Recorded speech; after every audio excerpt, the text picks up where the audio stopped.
Good evening, and welcome to each one. Good to see everyone again. I'm really looking forward to the talk Ryan has to share on technology. It's something that affects us all, probably even more than that we realize.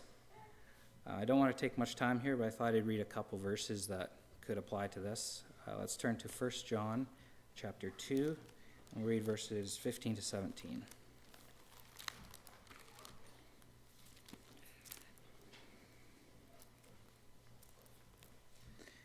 Love not the world, neither the things that are in the world. If any man love the world, the love of the Father is not in him.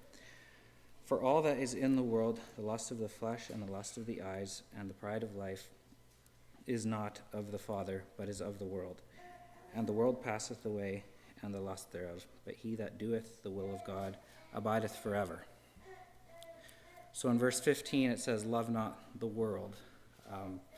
Our world is run by a lot of things that take technology, and it's easy to get caught up in the distractions that this can bring, such as, well, a big one is the phone. For me, it's easy to say that I don't love my smartphone, but it's as soon as it goes missing, I'm the first one to be looking till I find it. And if something's bothering me that I know I should take care of, it's just so easy to pick up my phone and just scroll to help me forget what it is that's bothering me rather than taking care of it. So in times like that, this is a good verse to keep in mind, to love not the world or the things that are of the world. And then in verse 17, the end of it, but he that doeth the will of God abideth forever. I wish when it comes to the things like this, of like technology and so forth, that the will of God would be clearer. But I think through prayer and studying God's word and talks like we're going to have tonight, he can reveal his will to us. Let's bow for prayer. Dear Heavenly Father, thank you for this day you have blessed us with, and for another opportunity to gather like this to learn more about you and to learn how we should live our lives with the things you have blessed us with. Just be with Brother Ryan as he shares with us, give him words to speak, and just help us to be attentive. In Jesus' name we pray. Amen. All right, we'll give the time over to Brother Ryan.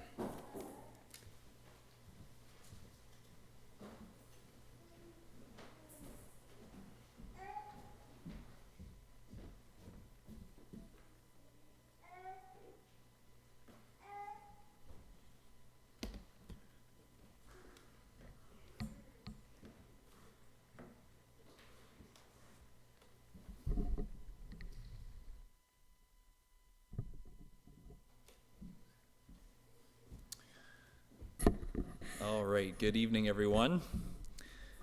I am excited to be here. I've been looking forward to this for some time. Hope that you can bear with me as I get a little repositioned here. This date was coming closer, and I had this odd realization that I've heard of grace, and I know of people who've experienced grace, and yet I don't know how to find grace. So eventually my wife looked it up. In fact, I think it was just this morning. She said, Grace is near Punky Doodle's Corners, and it's on Bean Road, and that is strange. And yet I've heard that you find grace in strange places, and so I'm so glad that I found grace tonight.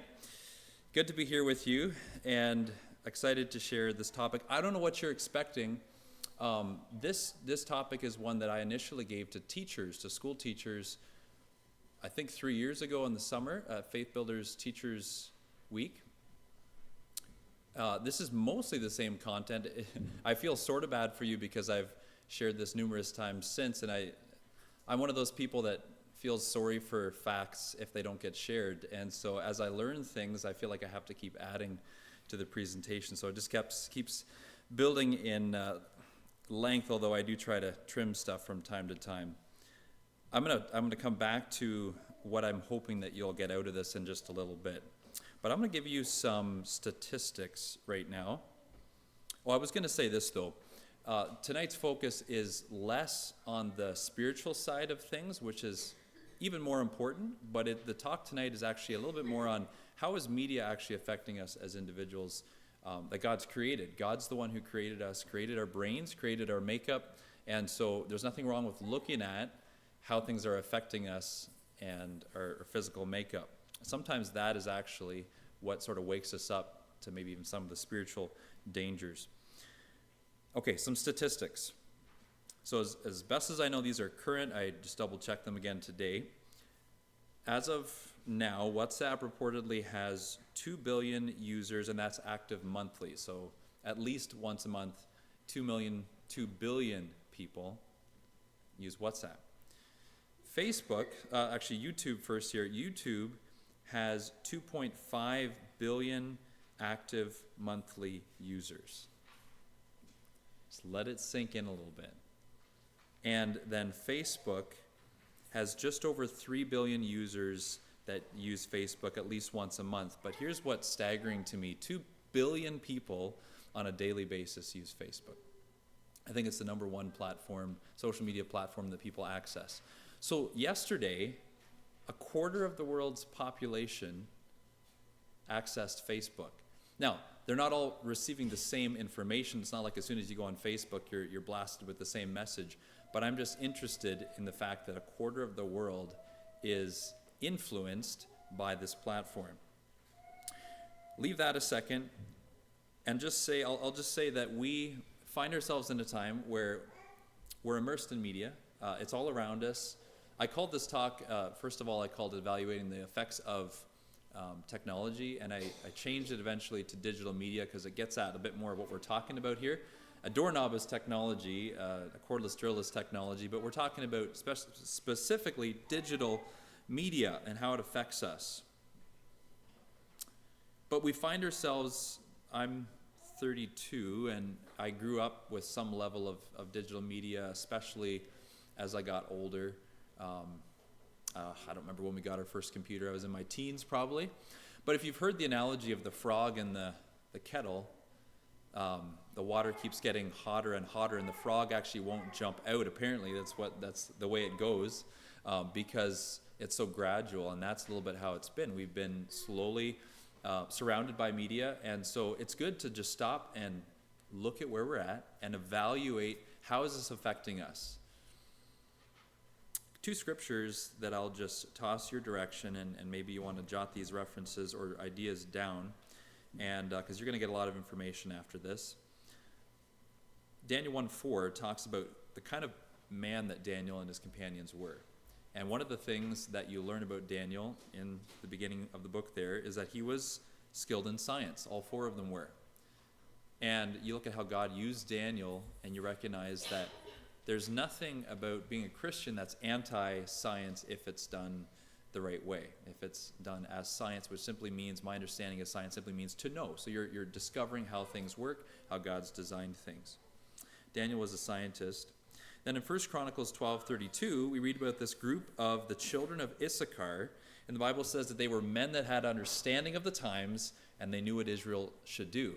And I just think we need to get the Daniels, the people who understand some of the science of media, and the men of Issachar, those men that are gifted in wisdom, like supernaturally gifted in wisdom, that God's given them wisdom, yes, through their life experience, but also it's one of the spiritual gifts at some level to have a sense of the scripture speaks of a word of wisdom, right?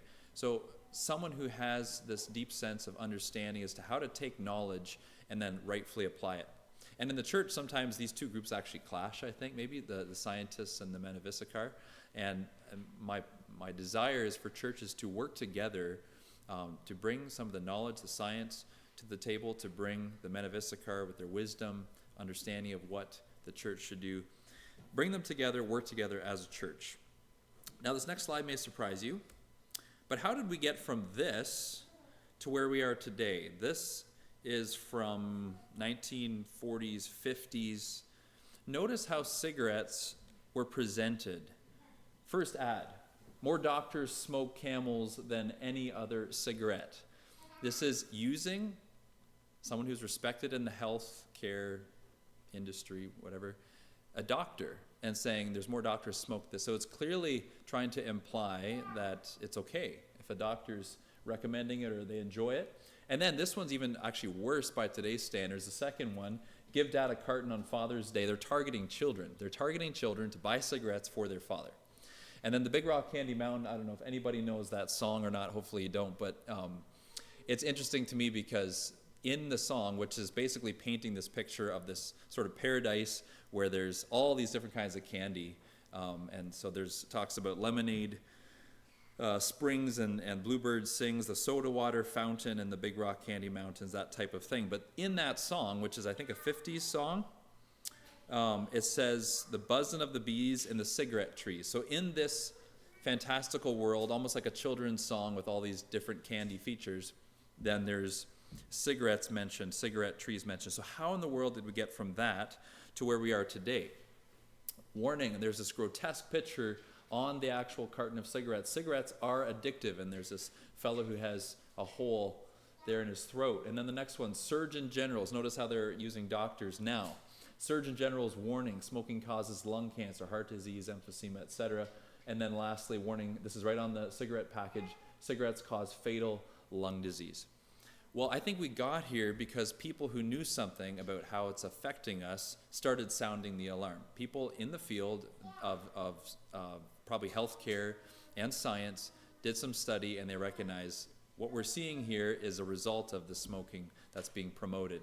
And it's interesting to me because I actually chatted with Jeff Martin, the main teacher there at ELA's, and he was just talking about in Elmira High School, how there's actually very little issues with students sneaking off and smoking anymore because they've been so successful with the messaging of this is going to do that to your lungs. And so why do I bring this up? Well, I actually think and feel a little bit like this is what we're about to see and are seeing with media, that some of the people in the field who are closest to it are starting to sound the same alarm. Now, I don't know that the same result is going to happen. I struggle to picture a time where there's as many warnings about media as what you see for cigarettes, but I do hear some of the same ideas coming from the people who are closest to it, and that's where I want to start here. This is Steve Jobs, someone that you may have heard of, the founder, or one of the founders of Apple, was the CEO till he passed away, and he was being interviewed by a reporter. In fact, here's how it was. This was around 2010. He calls the reporter, if I have the story straight, and Steve Jobs is kind of known for, if you get something wrong about him in an article, then you get put on the hot seat. Like, hey, that's not how it was. So he calls this reporter up. The reporter's on the hot seat for something that he got wrong. And so he's trying to sweeten things back up again. And so the iPad has just come out and has hit the shelves. And so he says, yeah, you know, this iPad that you've created, Steve, like really neat tool, and your children must just love this thing. And the reporter was astounded, didn't know what to say when he found out. Steve said, my children have never used one. Like, what? The reporter said he thought that the Jobs family would have had touchscreen walls and that they'd be sitting at their dinner table with, scrolling through some kind of a menu on the table because this is the Jobs family. My children have never used one. Some authors named Clement and Miles, in a book that they wrote together, say this: it's interesting to think that in a modern public school where kids are being required to use electronic devices like iPads, Steve Jobs' kids would be some of the only kids opted out. You may recognize this face, Bill Gates. Bill and his wife, Melinda, they're no longer together, but raised their children together. They had some opinions about this as well. Of course, Bill is one of the founders of Microsoft. And so I don't have the exact details, but some of the things that I learned about Bill and Melinda was that they had limited computer use. They said no cell phones till age 14. And along with the Jobs family, they really valued family mealtime. Sit around the table together as a family. Melinda actually made the comment that she wishes they would have waited longer to let their children have cell phones. And Bill himself would spend hours in his study reading good old-fashioned books. This is now the current CEO of Apple, Tim Cook, and as far as I know, he doesn't have any children. This article came out in 2018, and he certainly didn't then. But he had a nephew, and he was concerned enough about his nephew that he made a strong statement that caught the media's attention. He said, I don't want my nephew on a social media platform. What is it with these big tech people being concerned about children using the very material, the very technology that they're designing? a couple of fellas that worked for Facebook. There was a number of people that came out kind of blowing the whistle / criticizing Facebook, but they had worked for Facebook.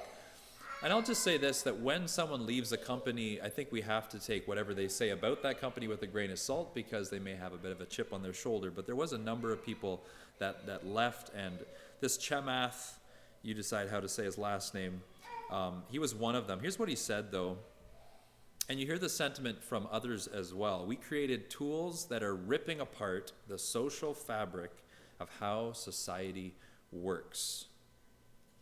Strong statement. This is Sean Parker. He was the first president. He actually helped to start Facebook along with Mark Zuckerberg.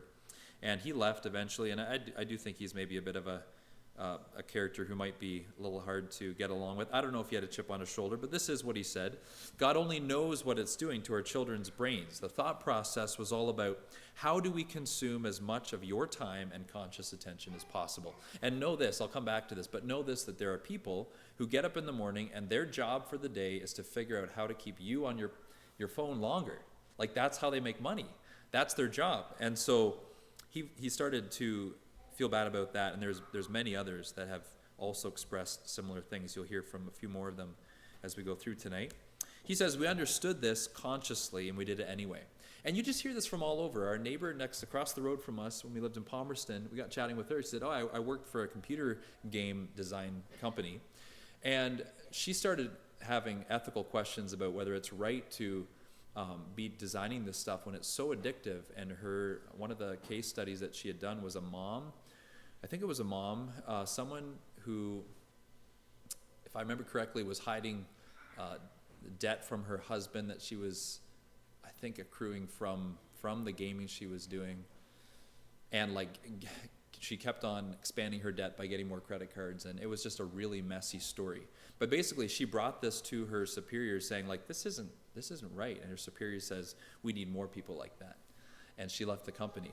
So this is, to me, it's not an isolated thing. It's not just a few voices. It's like the people that you meet next door even tell some of the same story, that at the top of the totem pole, there's somewhat of a disregard for people's well-being, unless it's their own children, of course.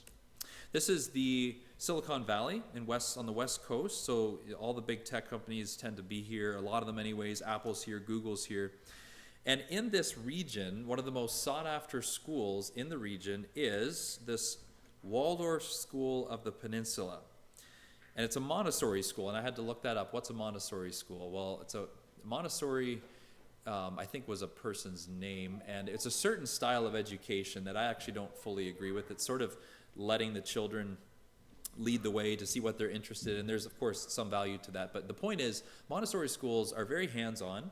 And this particular one especially has an interesting rule. So they emphasize hands-on learning, but they came out, I think it was 2011, where they implemented this rule at this particular school, that no screens until, I believe it's high school. No screen-based learning until the children, get to be older, and then I don't know if I have it in my notes here, but I believe it's high school where they start slowly teaching them how to work with screens. So different than a lot of public schools that are handing children iPads at young ages already. Montessori schools tend to be known for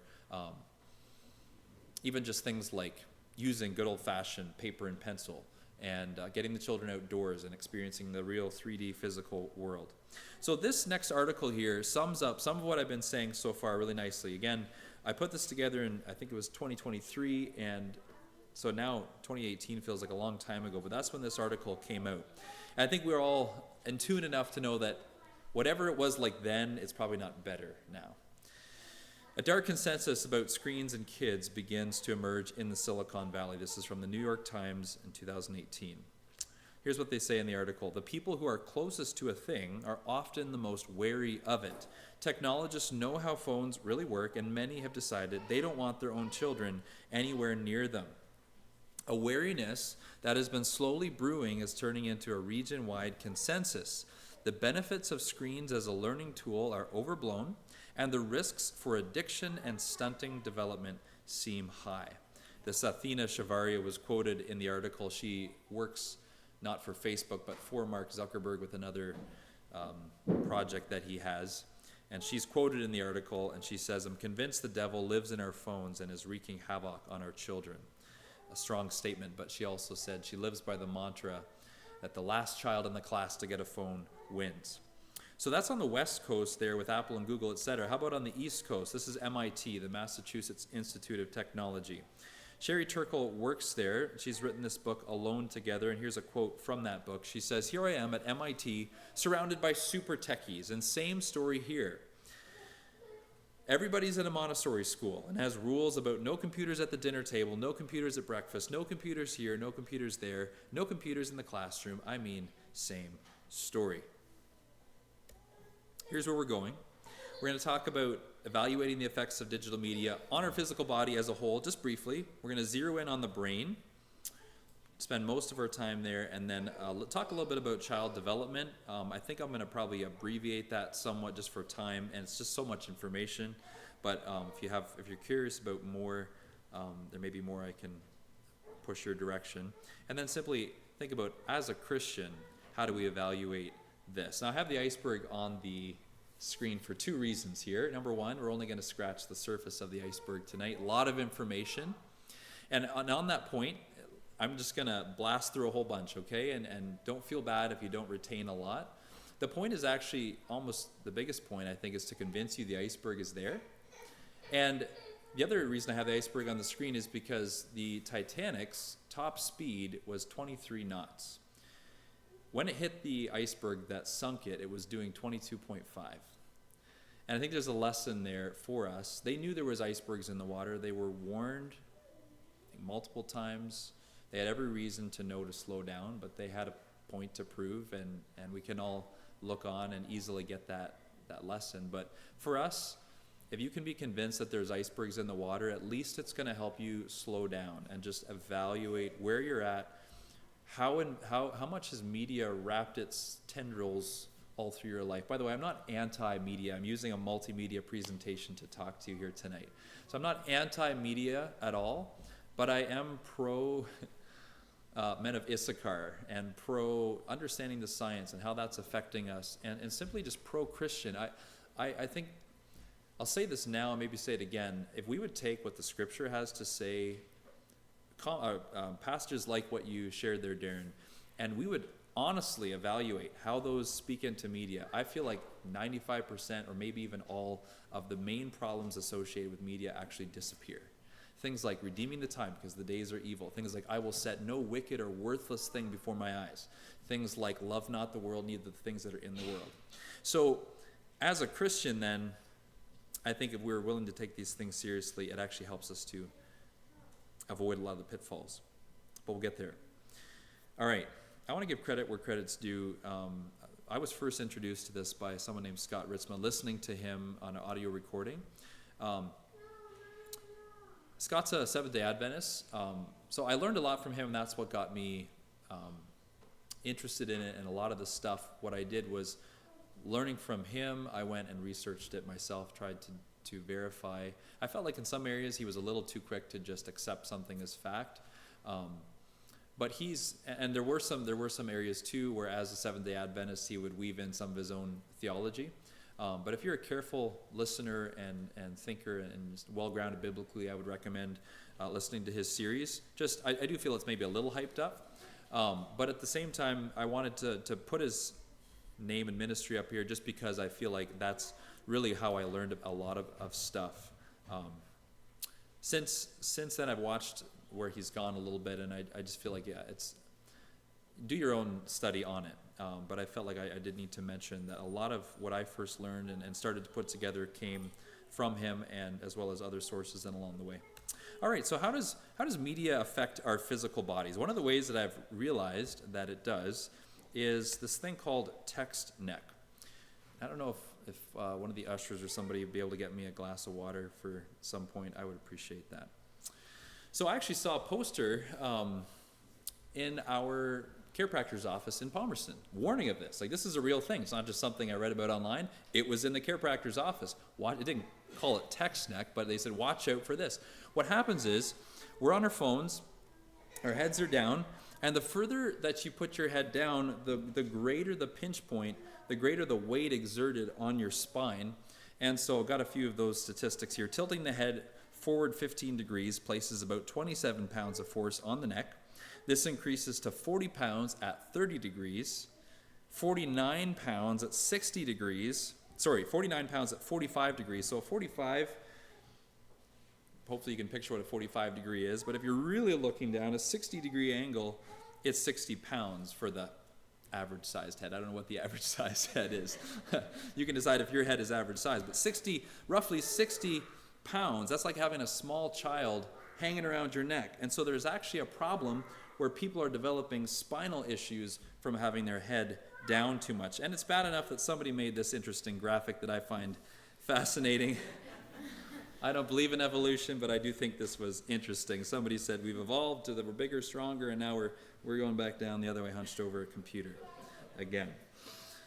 All right, what are some other side effects? Just very briefly, we have hearing loss. This is because people are listening to media at high levels all the time, and so there's hearing loss that's happening quite a bit.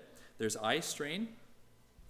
Richard Bean was at Faith Builders summer term a couple years ago, and he talked about nearsightedness as an epidemic. And I sort of sat up and like, epidemic, like nearsightedness, and he went on to explain that it's not the screen exactly, but it's near work. So you actually have to flex some muscles inside your eye to contort. I wish he was here to explain, because I'm going to get this wrong at some level, but there's actually some pulling that needs to be done to contort the lens a little bit as you look at something close. And so if your eyes can easily do that, but if you do that too much, those muscles can wear out slightly and you get nearsighted. That's my understanding of it. And they're actually calling it an epidemic. Even in South Korea, something like 80% of people in South Korea are nearsighted, and they blame it on the lifestyle of near work that they have. And so we're seeing more of that. I say we. Eye doctors are seeing a lot more nearsightedness. And it's interesting, Richard actually told me that there's an eye doctor's recommendation in Canada for screen time for children. Look it up yourself. I don't remember the exact website, but they would actually say, I think it's 2 years and under, no screen time at all for your children. And that's something that I have been very careful about ever since I learned that. Now, they would make maybe a small exception for FaceTime with a loved one, where there's actually interactive. They're speaking to a loved one in front of a screen, but definitely not interactive, like playing with a screen. When we get to child development, maybe I can just touch on that a bit more. All right, brain cancer. I feel like there's a lot of questions surrounding this. I'm not an expert at all. I just would say there's question marks with enough evidence to say we better take note. One of the things I've learned that is a safer way to do things, if you're on the phone a lot, wear Bluetooth earbuds, because the connection between your phone and your Bluetooth earbuds is a lot less strong than holding the actual phone up by your head if you're on the phone a lot. Obesity. This is not because people are eating their phones. This is because people, when they're in front of a screen, what are they doing? They're probably snacking on junk food, etc. So obesity is an issue. That's sort of a side effect. Car accidents. According to www.g1.ca, in Ontario, deaths from collisions by distracted driving have doubled since the year 2000. So all it says is distracted driving.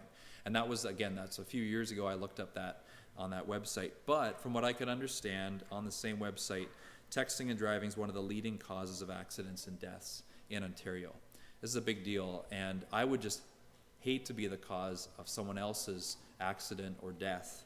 And I think it's something that we really need to take seriously. Carpal tunnel syndrome. This is simply because people they're texting, and you can actually develop carpal tunnel syndrome in your hands. And then sleep deprivation. So what's going on here is that in the evening, as the daylight decreases, as is happening now, your brain is wired to produce melatonin. And scientists don't know exactly what melatonin all does, but one of the things that's clear that it does is it aids in sleep. In fact, my brother actually took a melatonin pill when he was going to be flying across the ocean and was amazed. He said it was just like the depth of sleep. I think this was when he was trying it ahead of time just to see how it would affect him. It's like it was a real depth to sleep. But then you have to be careful not to stay on those pills. Could actually tell your own body to stop making melatonin. But your body will naturally make melatonin as the daylight decreases. So if you're in front of blue light, sorry I'm exposing you to some here now, but I think as long as if there's an hour between this session and then when you go to bed, you should be fine. But in the last hour, especially before you go to bed, if you're exposed to blue light, what it tells your brain is, it's like, oh, daytime, so melatonin's actually suppressed. It doesn't produce the melatonin. You still might fall asleep. I mean, we all do at some point, but it probably isn't going to be as easy, or you might not have the depth, the soundness of sleep. So it's the blue light, it's the melatonin being suppressed, and that causes the sleep deprivation. Not to mention, I'm going to look at the teens here. I'm not picking on the teens tonight, but I'm looking at you right now. If your phone's in your room, and some of you hopefully don't have phones yet, right? If it's in your room and you get a notification, there's teens where they feel like they have to respond, and so they'll wake up because they heard their phone buzz, and so actually losing sleep because of that as well. Okay, and the last one then here, as far as physical body, thank you. I appreciate that. Is non-fatal injuries to children under 5. Now, this one's interesting to me. Why is this happening? Because playgrounds, remember when playgrounds used to be fun, some of you? Anthony, you remember the merry-go-round at Hawksville there? Fun and dangerous too. And so over the years, people have clued in that children are getting hurt on playgrounds, and so here's how they look today. A lot less fun, 6 inches of mulch. Children, you don't know what you're missing. They used to be so fun. Why are the injuries non-fatal, so they're less serious, but non-fatal injuries, children under 5, why did those really increase? Some people have the theory, because it was over the same time period where cell phone users rose from 9 million to 63 million. This was from 2007 to 2010. The theory is that parents are distracted, and it's more than a theory. It's a reality. This fella here was interviewed by Wall Street Journal, and this is one case out of many. This type of thing's probably happened to you too as a parent, where he was on his phone. He's actually messaging his wife, or so he says. Sounds noble. And his little 18-month-old they're at the park, and his little 18-month-old starts trucking off across the grass. And there's a policeman there, a big tall fella, that saw a dispute happening across the park, and he starts briskly striding towards this dispute, and the little 18-month-old was under his feet and just about trampled him. And so they got it all sorted out, and somehow the news got involved. I'm not quite sure why, but anyways, just highlighting the fact that parents are distracted. There was a case where a lady was babysitting, I believe it was. Been a while since I've seen this story, but she was babysitting, and the child almost drowned in the pool. And she thought she was only on her phone for a couple minutes, but they were able to look back and see, and I think it was 20 minutes. Another thing that happens is you lose track of time. And so it's very easy to get distracted long enough that your little one actually ends up stumbling into disaster at some level.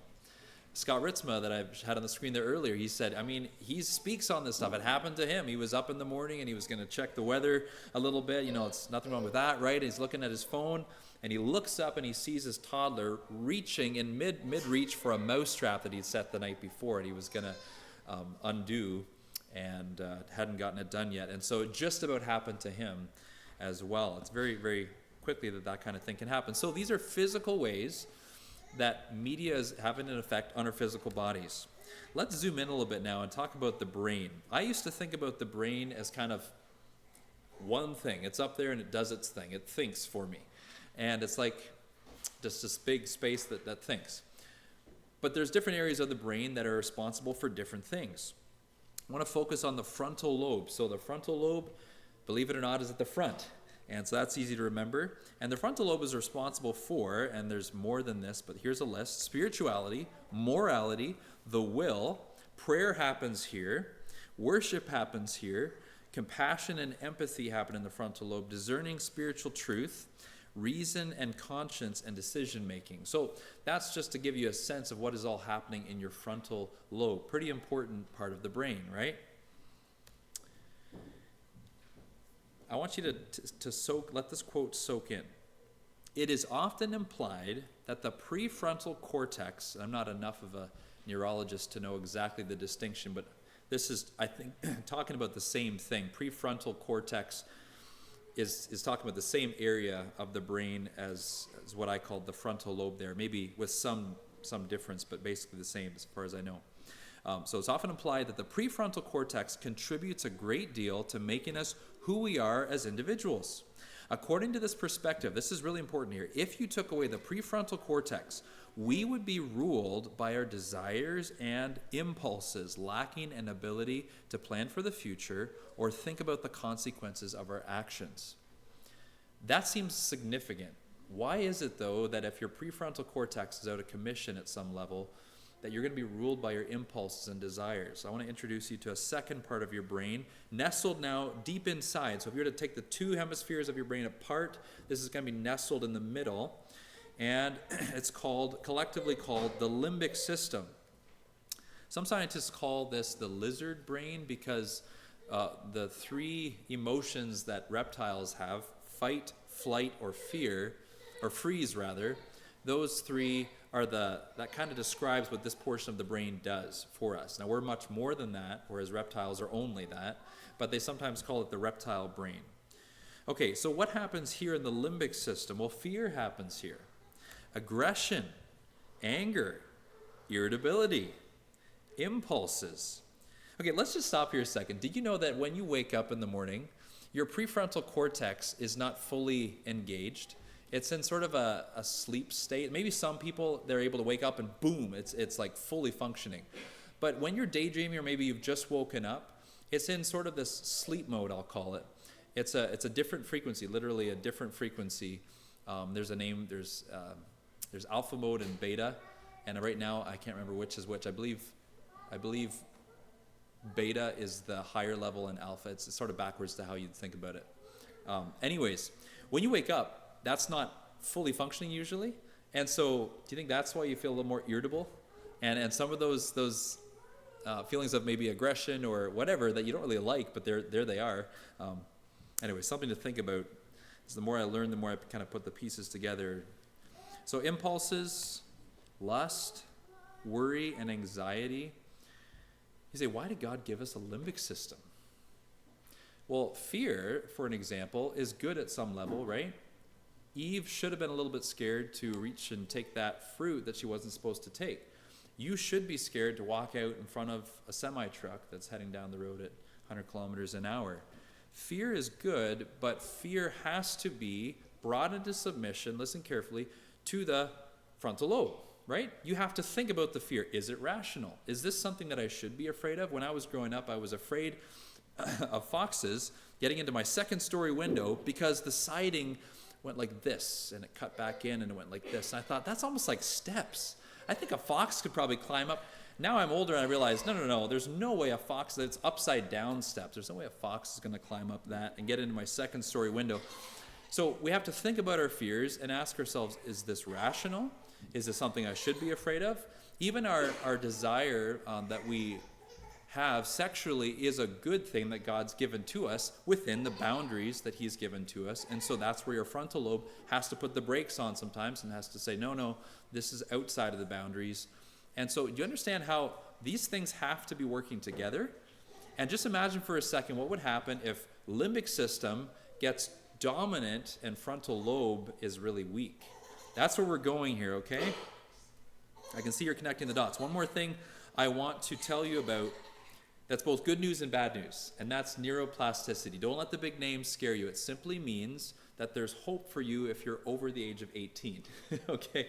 What I mean by that is a lot of things are fully developed in a human maybe it's not 18, I'm not sure what the exact age is, but we get to the point where we're done growing. But the brain is different. The brain is what scientists call plastic. It's shapeable.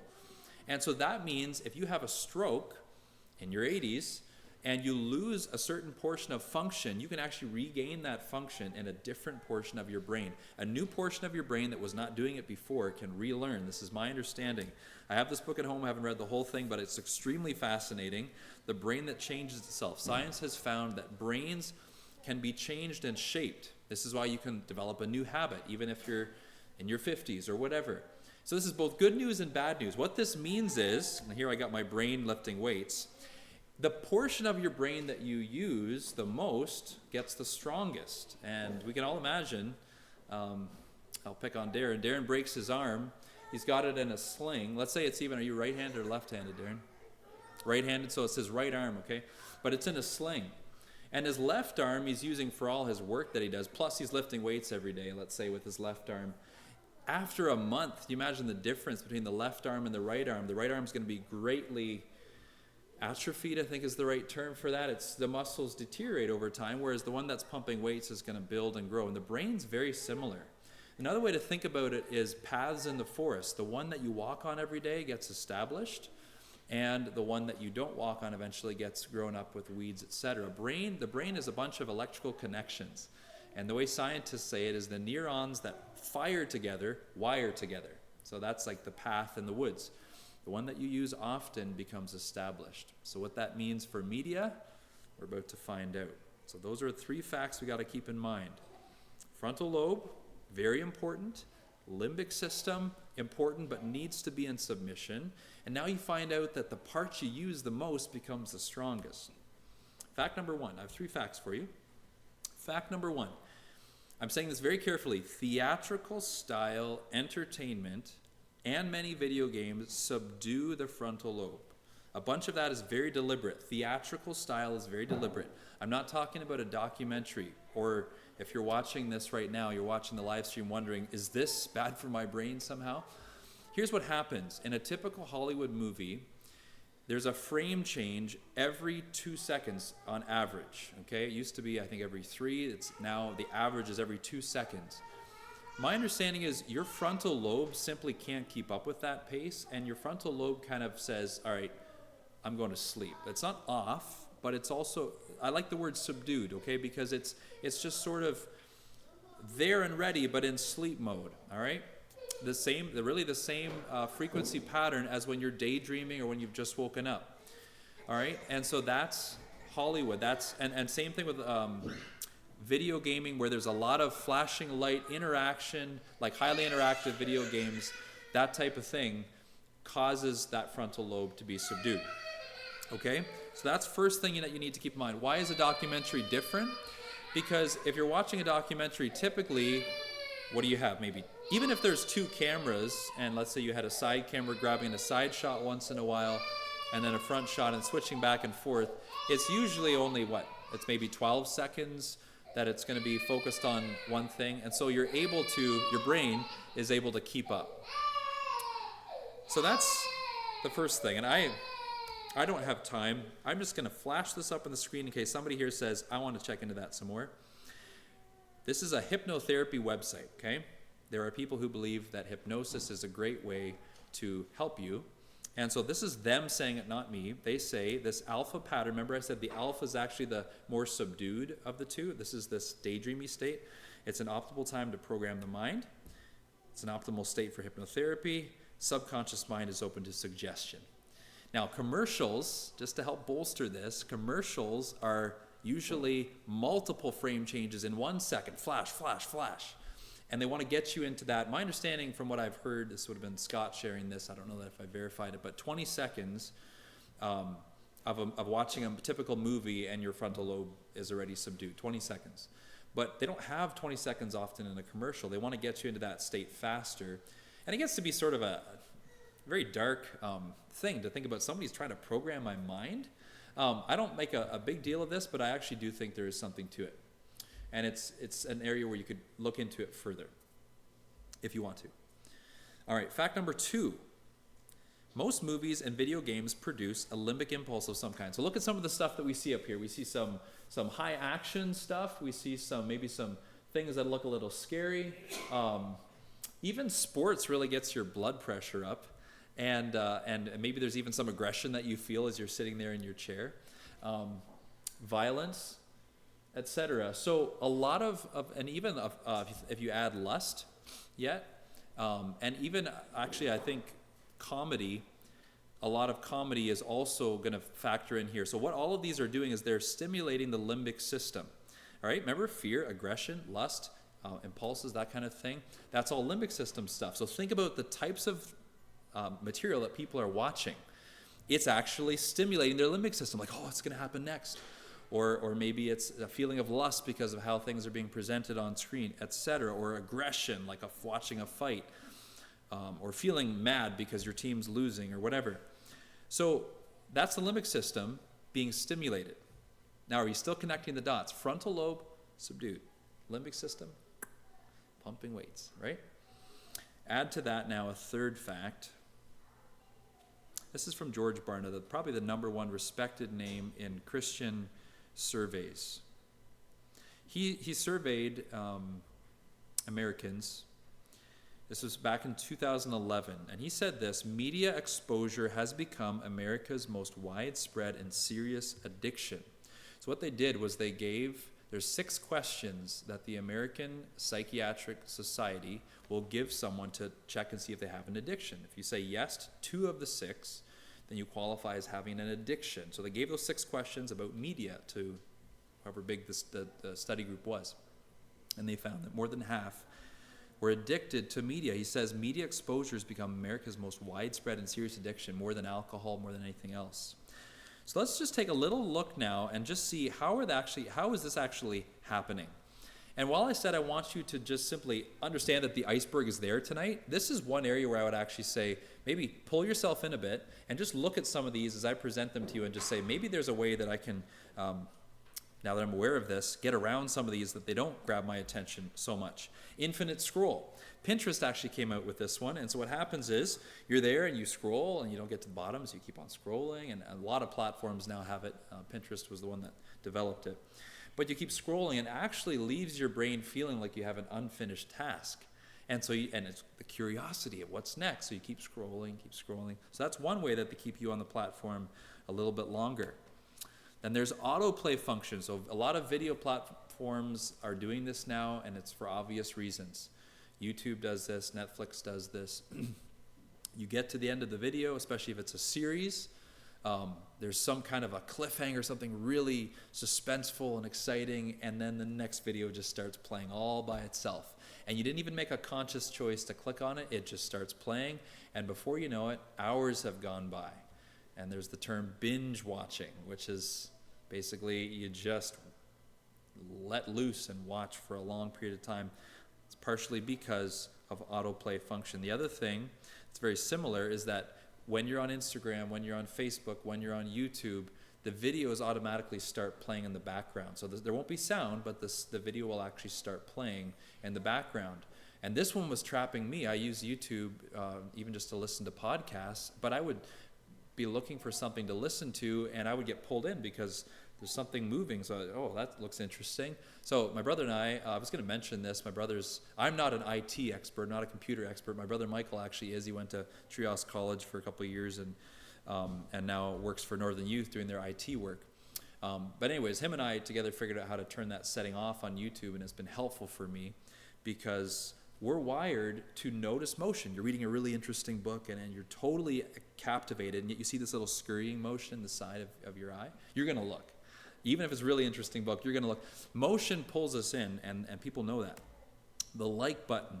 Facebook came out with this, although other platforms even had something similar even before them, but it really became a Facebook thing. And it's interesting to me that some of the creators of this, one of them being Justin Rosenstein, came out and said, listen, we feel bad about this. We didn't anticipate how addictive this was going to make the technology. They recognized, they saw the stats, they even experienced it themselves, that some of the very technology they created was trapping themselves. It was a real eye-opener for them, and they actually came out and said, we actually don't think that this was a good idea. So the like buttons made it addictive. Pop-up ads have made the technology addictive, where you feel like you end up staying on longer than you should. Notifications for everything. By the way, most notifications, I think all notifications you can turn off if you don't want to get notified every time there's an update. Even notification colors. I did a bunch of searching after this one. This is something Scott had brought up, and I think I did find a verification for it. But Facebook apparently back in the early days had blue notification bell, and eventually they switched that to red. And this part makes sense to me. Red is an alarm color. There's a reason why we use it for stop signs and stoplights. It actually helps to aggravate or trigger a sense of agitation in I believe it's the amygdala in your brain. and it's like warning, or, you know, so it feels like, hey, I got to deal with this. This is a red bell. I got to click on it. So they actually got more people staying on the platform longer because of that even. And then lastly, suggested content. What the technology does is it watches, or not watches, but it gathers information about what you're doing. And I'm going to use TikTok for an example. TikTok is a very high-level algorithm. So it's watching all kinds of different things, like even this, how fast you swipe, okay? So if you're swiping down through a list of videos, by the way, don't get TikTok, all right? This is my personal opinion. It's addictive at a high level, and it's full of garbage. But anyways, here's how they track. So you're scrolling down through the list of videos, and if you pause on one, it notices that.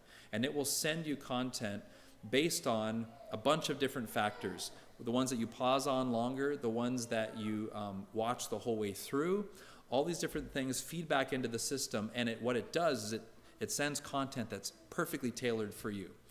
And it's very, very addictive because of that. James Williams worked for Google.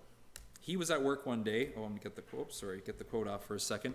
He was at work one day. He actually received the Founders Award, which is the highest award you can receive at Google. So somebody who was doing great work for them. But he tells the story. He's at work one day, and he's looking at this bank of screens where it's all these different data points. And he kind of like looks at one point. He's like, that data point right there. We just influenced like 1 million people to do something that they wouldn't, or click something or go somewhere that they wouldn't have done otherwise. And he started to feel the pang of conscience and left Google and became a critic of what he calls the largest, most standardized, and most centralized form of attention control in human history. And again, if we wanted to go down sort of a dark rabbit hole, there's people who are convinced that Google and all these big names are out to get us, and there may be some truth to that. We know about the heart of mankind and that it's evil and desperately wicked. So if they don't have Christ, of course, they have a lot of power. But I don't tend to like to focus on that so much. It leaves you with a sense of like helplessness and fear. But I do think it's worth pointing out that, do you think Satan is interested in the largest, most standardized, most centralized form of attention control in human history? Like there's a spiritual darkness behind the scenes that is interested in the souls of people for all the wrong reasons. And so I think James Williams is a fascinating guy. I haven't read a lot of his stuff, but I have one article that if you're interested, I can forward to you, that he writes. I think it's called The Eye Trainer, sort of a satirical piece writing about how this stuff is influencing us. So let's summarize this part right here. Okay? Frontal lobe, super important. Hopefully it's working right now. Hopefully you're analyzing, you're thinking about this. It's higher level learning requires the frontal lobe to be engaged. Schoolwork, guys, requires your frontal lobe to be working well. All right? So this actually becomes a concern for teachers, because here's what's going on. Your frontal lobe, which is so important for faith, for higher level reasoning, for decision making, if you're watching movies all the time or playing a lot of fast-paced video games, it's subdued a lot of the time. It's the arm in the sling, right? Then you get the limbic system, fear, aggression, lust, etc., and that's often what's being stimulated, to the point where, let me say this, this was interesting to me. If you know anything about children that have grown up in abusive households, the same thing happens there. Their limbic system is often way too stimulated, because I don't know if dad's going to throw something. I don't know if mom's going to yell again. And so they're always in the state of fight, flight, or freeze. So the limbic system is way overstimulated, and the frontal lobe, when that happens, kind of just shuts down. It goes into this safety mode where it's not really engaged. And so the same thing, they've done brain scans comparing children that are in a high-tech home where they're watching a lot of movies, etc., and children that have grown up in abusive households, and finding that the brain looks very similar. That should set us back. Neuroplasticity, remember, that's the fact that what you do becomes established, right? So that's both bad news and good news.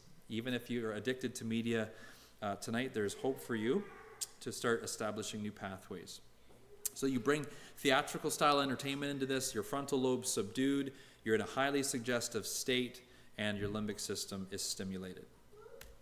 And then the fact beyond that is that the technology is designed to be addictive. All right. we're going to take a real quick, just stand up right now, because there's been a lot of information so far. So go ahead and stand up. I'm going to take a drink. Make sure your prefrontal cortex is engaged, and then you may sit down again. Or just sit down. Everybody can sit. I don't want to know if it's if it's not engaged. All right. Child development. I care about this as a dad of 3 children, but also as a former teacher. I taught school for 10 years. I taught in Grenada, where there was children that did grow up in difficult home situations, and a lot of times, sadly, had a lot of media. It's amazing how some of these poor countries, they still can find a way to get a big screen TV. As a teacher, I notice things. And now as a dad, I'm thinking about how do I want my children to grow and develop. So we're going to look at 3 areas here, fairly briefly: physically, mentally, socially, and emotionally. So physically, we talked about some of this stuff already with just the broad overview at the beginning of how this stuff's affecting us physically. But how about child development? This was a article that came out in the UK. This was a study that was done in Britain that concluded that children are spending twice as much time indoors as outdoors. They said kids said they preferred a number of activities to playing outside, including playing video games, watching TV, surfing the internet, and listening to music. Now, this is crazy.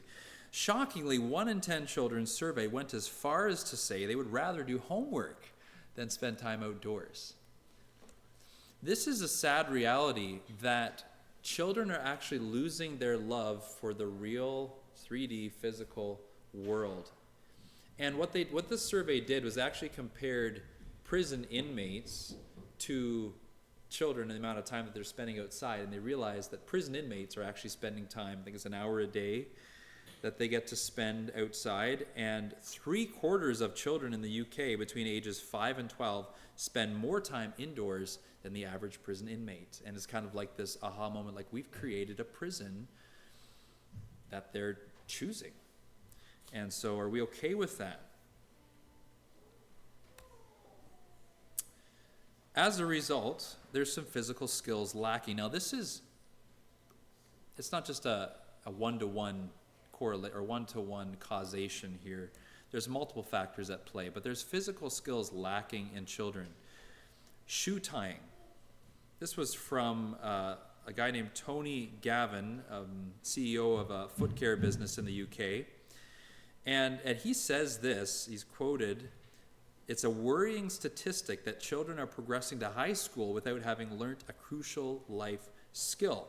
Shockingly, one mom claimed, my 11-year-old son plays football," it'd be soccer, "on a Saturday, and the matches are regularly stopped so the referee can tie a player's laces." Now, this is not all because children are watching movies all the time. Parents have less time for their children. They're not teaching them these skills.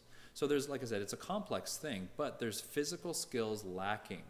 Hands-on skills in general are just not there like they used to be. There's an auto teacher that Scott Ritzman talked about that said, like, it used to be like I could hand an auto form to any one of my students and they could figure it out. Now it's like 15% of them. The rest can't, like, they don't know what to do with the form. So it just shows maybe a lack of exposure to some of the things that were commonplace before. Maybe more telling is this. Roger Nebo, and I don't know if your name was Roger Nebo, and I don't know what you would choose for a life's profession, but he chose to be a British professor of surgical education. And I think that's interesting. But anyways, he made this comment. He said, students, and the implication was raised on screens, often do not have a basic understanding of the physical world. What he's saying is, my med students, we get to the practical part, and the hands-on stuff is hard for them. And this is different than how it used to be. And so what it's showing is there's just a lack of people doing hands-on types of things. And so it's showing a deficiency there. How about mentally? This is maybe even more concerning yet than the physical skills. If you're interested in child development and media, I would say this is one name to take note of for sure. Dimitri Christakis, pediatrician at Seattle Children's Hospital. From my research, which I'm not saying it's exhaustive, but it seemed to be one of the key figures speaking into this particular issue. Now, one of the things that he talks about is children, and one of the arguments is they're doing educational things on their iPad too. Like, we're showing them how to stack blocks. They're actually learning how to stack the blocks with their iPad. So they actually did an experiment. They gave children iPads, taught them how to stack blocks, then they gave them real blocks, and here's what he said. So what we do know about babies playing with iPads is that they don't transfer what they learn from the iPad to the real world, which is to say, if you give a child an app where they play with virtual Legos, virtual blocks, and stack them and then put real blocks in front of them, they start all over. Now, I think there's some limitation to that, or let me say it this way, this is less true as children mature into young adults. Like, I think a flight simulator can be extremely helpful. I think that could be demonstrated. But we're talking about young infants here. A typical infant brain apparently is about 333 grams, and that's at birth, and that triples in size to about 1,000 grams in 2 years. So a massive amount of growth that's happening. And that's partly why I think there's such a reluctance to do anything that could really hinder in that explosive period of growth. France actually said, no, we're not going to do any television broadcasting to children under the age of 3. Here's what they say at the bottom of the last paragraph here. Television, this is the conclusion from the ruling, I guess. Television viewing hurts the development of children under 3 years old and poses a certain number of risks, encouraging passivity, slow language acquisition, overexcitedness, troubles with sleep and concentration, as well as dependence on screens. And there is something especially addictive about a screen. I can say this as a dad, where my child might scream if I take a certain toy away, but they will be more frustrated if you let them have your phone for a little bit and then take that away. The stimulation of light seems to be something about the interaction, the movement. I don't know what it all is, but there's something more addictive even for them about a phone. And that's true for anyone, but especially for young children. It's concerning. Another name to take note of, Dr. Nicholas Kardaris. Now, this is in the area of addiction for youth. This guy is a leading expert in addiction. He is the executive director of a place called the Dunes, where they work with addicts. It's a rehab, one of the top rehab centers in the world. And here's what he says. He says, I've worked with over 1,000 teens in the past 15 years and have observed that students who've been raised on a high-tech diet not only appear to struggle with more with attention and focus, but also seem to suffer from an adolescent malaise that appears to be a direct byproduct of their digital immersion. Indeed, over 200 peer-reviewed studies point to screen time correlating to increased ADHD, screen addiction, increased aggression, depression, anxiety, and even psychosis. Now, I'm gonna jump on the other side for a second and tell you what people will argue back with. They'll say, no, it's the other way around. The reason why this person's attracted to a lot of screen time is because they have ADHD, etc. And it's really hard to show what's causing the other. But what you do have for sure is correlation. And where there's correlation, meaning the two things are showing up together a lot, just stop and take note of that. And try it without. I mean, there's one story in particular. I'll just give you the very brief version. There was a school principal that, it was inner city school, and I can't remember, I haven't told the story for a while. I want to say Kansas City, and he had 6 parents come to him independently, and they said, my child has ADHD, or in one case, the one was bipolar. And so he's like, or they were asking him, should we medicate? The doctor says we should use some kind of medication. He's like, well, I'm not a medical doctor. I'm not the one to tell you that, but here's what I want you to try. And again, these are inner city families, and so some of the structure that we take for granted wasn't there, but he got them to do a number of things. It's like, I want you to give your child nutritional meals, 3 nutritional meals every day. You had to define nutrition for them. And he said, I want your child to get to bed at a certain time on the weekdays, and then maybe not much later, but a little bit later on the weekends is okay. It was spending, I think it was an hour outside every day, and then 3 hours every day on the weekend. And the parents were like, oh no, we can't do that. We live in a bad neighborhood, etc. And he's like, no, you go out there with them. And they actually, well, let me tell you the last thing in the list of things, and then I'll tell you what happened. And he said, I want you to cut down screen time to half an hour per week, I think is what it was. And all 6 of them, okay, like I said, parents were up at arms. They didn't want to do it. They put up complaint about the bad neighborhood, etc. But they decided, okay, we'll try it. And in that case, and this is just one story, okay, but in that case, none of those children ended up needing medication. And so that story always stuck with me, like, at least try a lifestyle change. If you recognize that your child may have ADHD and they're also getting a lot of screen time. It's not to say that one for sure caused the other, but maybe it's not helping anything.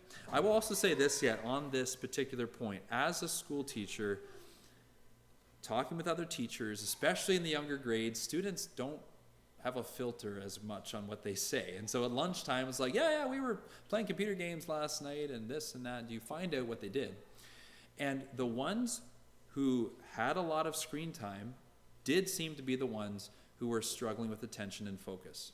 All right? So for what it's worth, I think it's something to really, really, with all the warnings that are out there, I think it's something as parents to take super seriously and to make changes if necessary. This one, or this section here is, it better pull at our emotions a little bit. And I think it's probably going to maybe step on a few toes, including mine, okay? What people have noticed that have studied this, that children have what Linda Stone coined as continuous partial attention, or maybe that's the term for what they're receiving. But the idea is that, I'll just get all the information up here and then I'll explain it. The idea is that when a child comes to a parent, they've drawn a picture that they want their parent to see, and it's like, Mommy, I drew this picture for you. And Mommy goes, oh, that's nice, and goes back to her phone. It's like you're there, but you're not there. And that's affecting children in some profound ways. And Catherine Steiner Adair actually interviewed about 1,000 children, ages 4 to 18. And she asked them, what are you experiencing in relation to media and media in your home and what it's like with your parents, etc. I'm going to tell you about that in a second. I want to mention this first. Scott Ritzma, that I mentioned earlier, was chatting with a daycare provider of 50 years. And when someone's working with children for 50 years, they have quite an insight on the trends and how things have changed. And so he just said, hey, what have you noticed has changed in 50 years? And she said, oh, it's all the emotional intelligence stuff. It's like the eye contact and the face-to-face conversation. Children aren't looking you in the eye. They're not able to hold a conversation. That's what she had noticed was really changing over the years. And so this comes back to this partial attention thing where parents are not having those face-to-face conversations. Families are not sitting around the dinner table together and looking at each other and having conversation. Here's some quotes from Catherine Steiner Adair's book. I always keep on asking her, let's play, and she's always texting on her phone. A lot of time at home, when my parents are home and on their computers, I feel like I'm not there because they pretend like I'm not there. They're not even talking to me. They're just ignoring me. I feel like, sad. Another 7-year-old. And this one especially affects me. My parents are always on their computers and on their cell phones. It's very, very frustrating, and I get lonely inside. When my dad's on the phone, I have this conversation in my head. Hello, remember me? Remember who I am? I'm your daughter. You had me because you wanted me. Only it doesn't feel like that right now. Right now it feels like all you care about is your phone. But I don't say that because they will get mad at me and it doesn't help. It feels worse. So that's just the conversation I have with myself. Very insightful 7-year-old. On the flip side, George Barna, who I mentioned earlier, did a survey, a very broad survey, not just among Christians, but among anyone that's, I shouldn't say anyone, but a variety of faiths. And the question was this: what factors are there where faith is successfully passed on to the next generation? And when I heard this too, I sat up and listened. I'm very interested in this. Even before I was a parent, I was just like, you see these stories in the Bible and like the children are so different than their dad. What happened with Eli's children and Samuel's children and David's children? how do we pass on faith? So they interviewed a lot of different people, and of course there's many, many factors, and I also want to mention this, every single child is given the gift of free will. They can make a choice, okay? So you can do everything right. But there's also, it's worth sitting up and taking notice of what they found to be the number one factor in passing faith along to the next generation, is that the truths are communicated in an environment of relational warmth and connectedness, secure attachment. If your child knows they're valued, they know you care about them, they know that they have value because you have expressed that to them in every way you live your life, then they're going to listen when you talk about your faith or you just live out your faith. It's going to be, the soil of their lives is going to be worked up to a point where the seed can easily produce fruit. Now, every child has the gift of choice. We understand that. But this is something I think that we need to be thinking about in our world where I'm there too. Like, it's very easy for me to be there on my phone. And if my 4-year-old had a phone and was on his phone, I'm just trying to imagine if he was a teenager, okay? Like, if he was on his phone as much as what I am, I'm pretty sure I'd look at him a little critically and be like, hey, get off your phone. It's very easy to be much more critical of everyone else and to just, well, I know what I'm doing, and yeah, is it worthwhile? And then this really, really sad statistic for teenagers. Jean Twenge, in her book iGen, basically what she did is she just looked at a whole bunch of data, and she realized that the teen suicide was majorly spiking around the year 2012. And the only correlating factor that made sense was that was the time when a lot of young people not only had a smartphone, but were starting to use social media. And so, again, it's hard to prove this, but I think there's enough warning signs to say, yes, there's definitely a concern here. Teen girl suicide tripled between 2007 and 2015.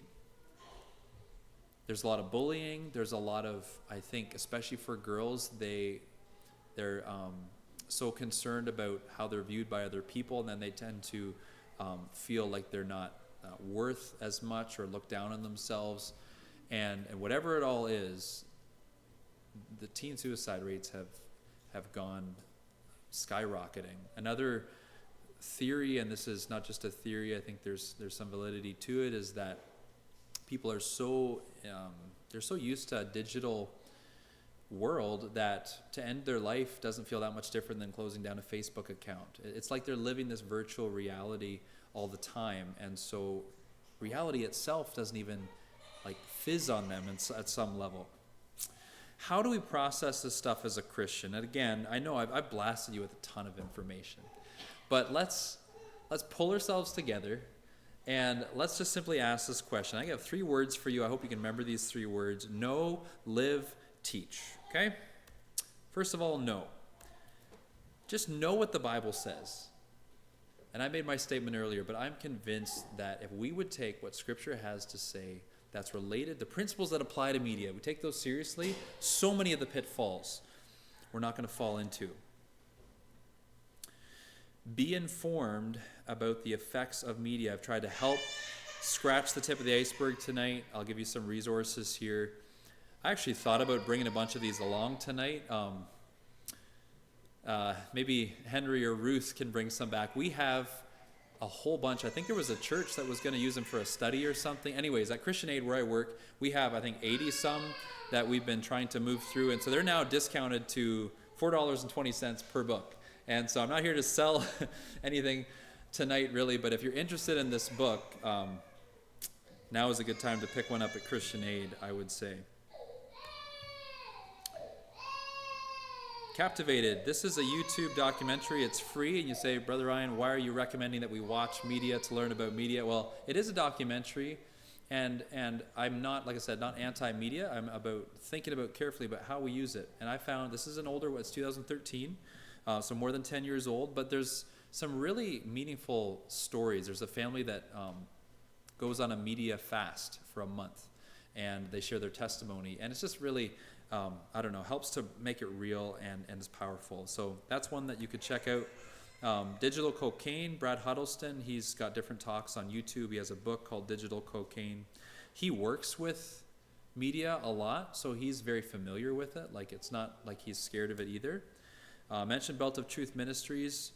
I would say the more that I've followed where they've gone, again, Seventh-day Adventist plus, I don't know, seemed like they got wrapped up in a bunch of different things probably because of their theology that I maybe recommend them less now. But Scott's also a teacher, and so what he did was a lot what I did tonight, is just sharing facts, information that he had found. This is for teachers, something that I actually did at Maranatha School. That was to take an anonymous media survey and then present the results to the students, just to say, hey, this is the raw data from our class. Now, in a small school or small classroom, all of a sudden it might not be so anonymous anymore, but anyway, something to think about. And then parents, know how your children and youth are spending their time on a device. Proverbs talks about that a child left to himself brings his mother shame. How much more, like, not just physically leaving them alone, but like leaving them to their device by themselves, unguarded, unprotected, with no accountability. That's definitely a recipe for disaster. And the stories that come out of children that had that kind of access at a young age are heartbreaking. Like, we're talking about lifetimes of patterns of addiction, maybe even going down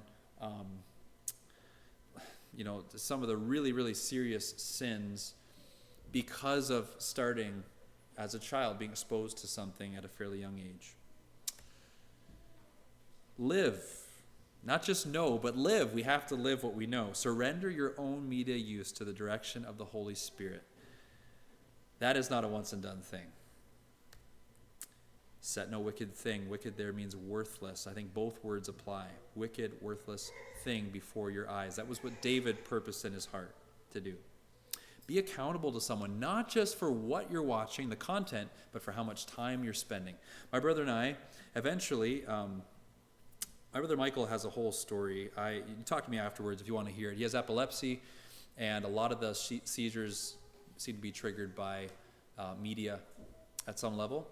And so anyways, as a part of that, and just part of accountability to each other, we said, hey, if YouTube was an issue, so if we're going to watch a YouTube video, any video we watch, we're sending the link to the other person first.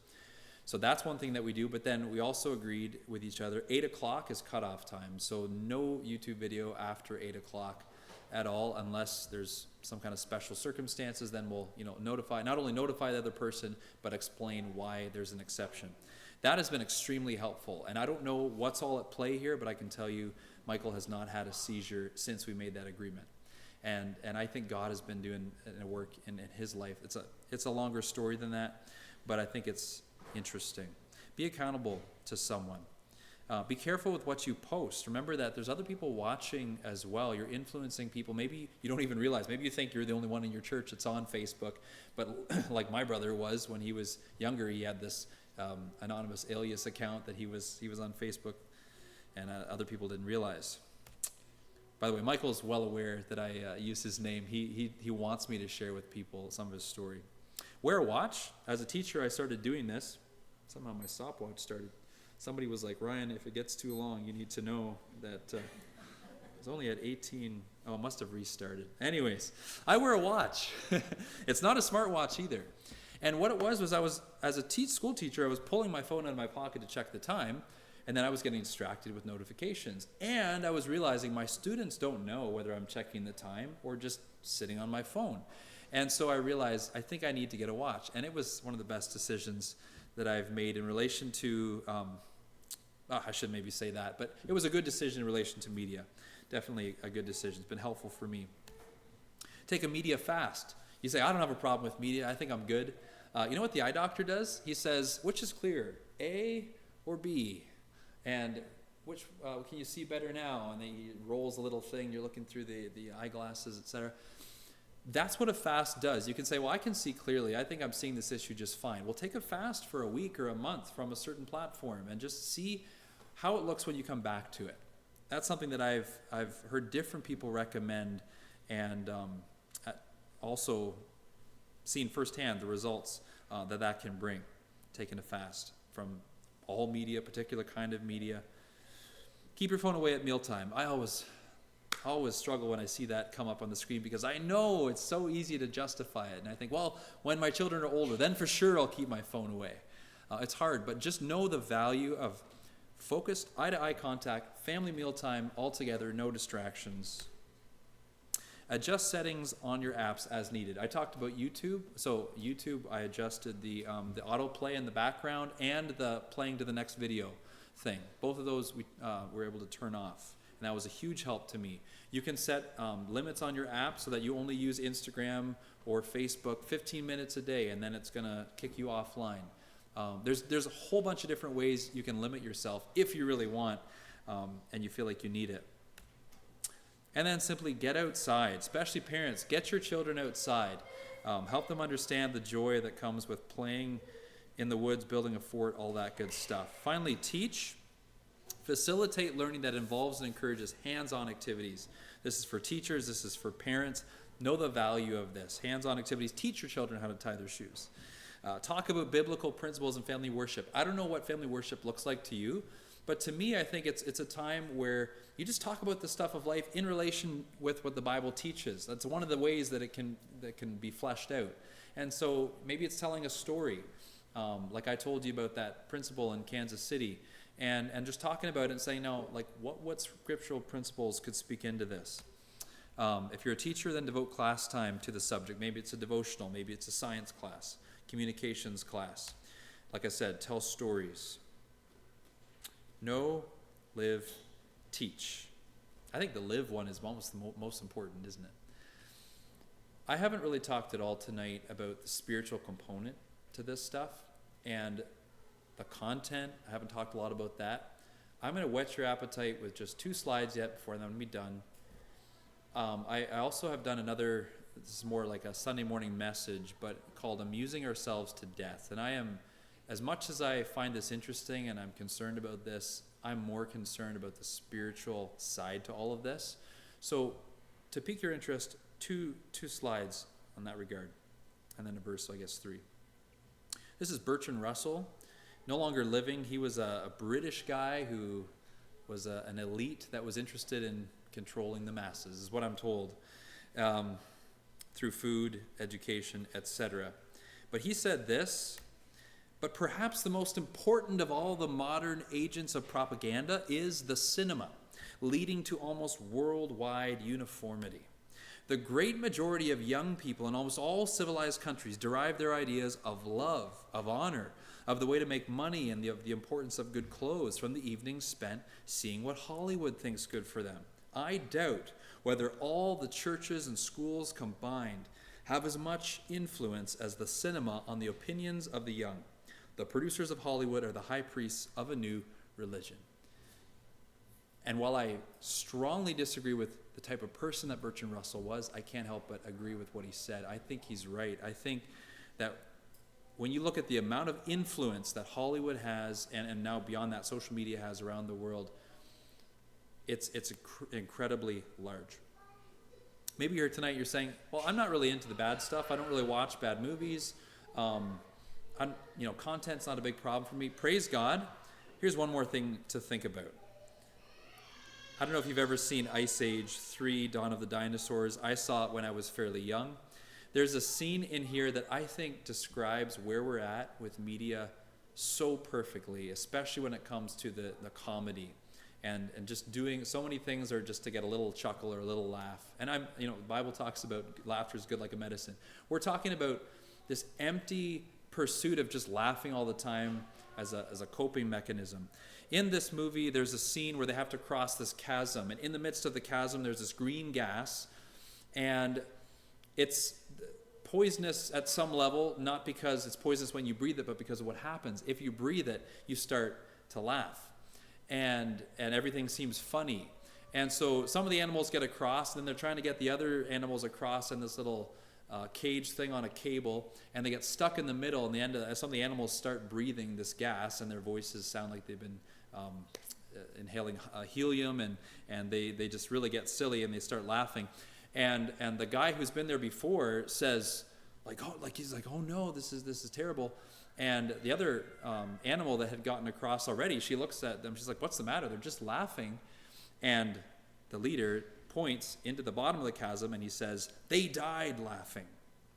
And it's this weird thing where Hollywood actually is describing something that's very sober and actually makes a lot of sense.